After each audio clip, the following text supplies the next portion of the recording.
All right, Jeff, look at the S&P and tell me where it ends. Well, yeah, I wish it were that easy. Certainly, I think all the trend work that we do shows that we are in a downtrend. So you talked about the bear market, and I know that there's this 20% qualification for that. But most of the characteristics that we look at have suggested that we've been in a bear market for about 6 weeks now, and I think we're going to continue to see that. I think one of the things that's going to be important is seeing the market start to discount this peak inflation idea and getting through peak inflation. And if you look at the performance of energy, you look at the performance of yields up until about a week ago, certainly we weren't there yet. But I think that's going to continue. We think that the market trades somewhere between 3,500 and 3,600 as a minimum to get us into that zone. The good news is, and there is some good news, is that you've started to get into a situation where there's nowhere to run, there's nowhere to hide.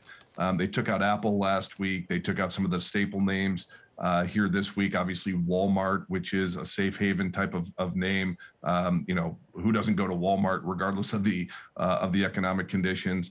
And so once you start doing that, you start getting into the very end of these bear markets historically, and I think that's good news that we can point to today. Can I hide in the bond market? What are you seeing in the 10-year? Well, I think the 10-year is really interesting, and it's too early to make a call here. But what we know historically is that as we get into peak inflation, bond yields actually start to decline, and they generally decline about a month prior to those peaks in inflation, going all the way back to the 1950s. So, we got a CPI print, and what happened to bond yields? They went down. We've seen the inflation story from Walmart. What happened to bond yields? They went down.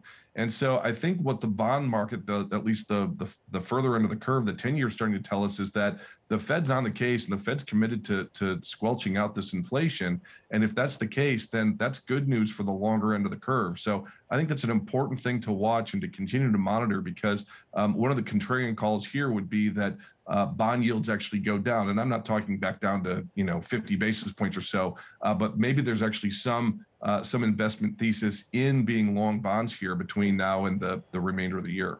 Which then, if we're going to see, we have seen sort of the top end yields for now, then it kind of begs the question, like, what do you do with growth? And I mentioned, Jeff, that the NASDAQ 100 is now up by almost 0.5%. What does that mean for the growthy stuff, like tech, like a Bitcoin, for example? Yeah, well, I think there's some aspects of tech that are just going to be done, and we've labeled those concept capital or concept finance as far ago as 18 months ago.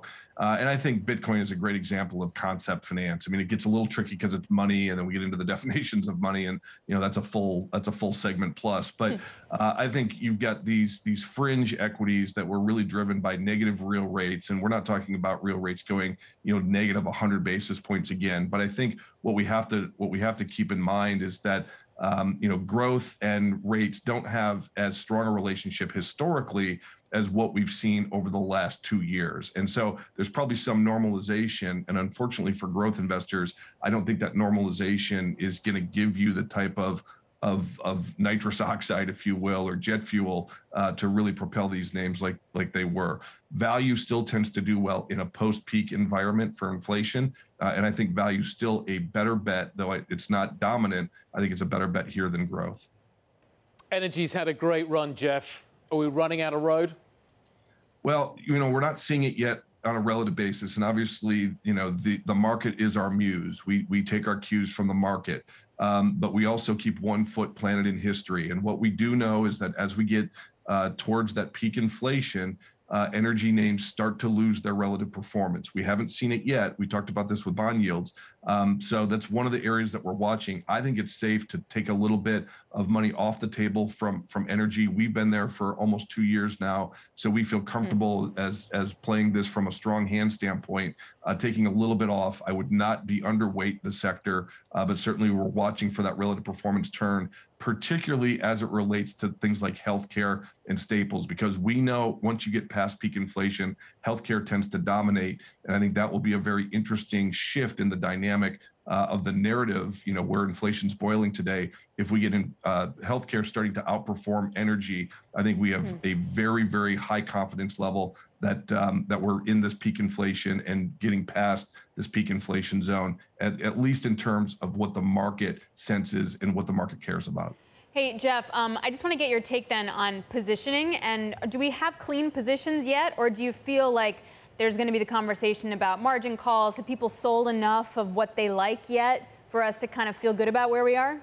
Well, that's part of the nowhere to run, nowhere to hide, right? So they start taking out Apple, which is a great example of tech. You started doing it with staples. And, at some point you say, geez, I've bought these things because I want safety. And now these are even going down and you go to cash. When we look at up volume, we look at the percentage of advancers on a daily basis.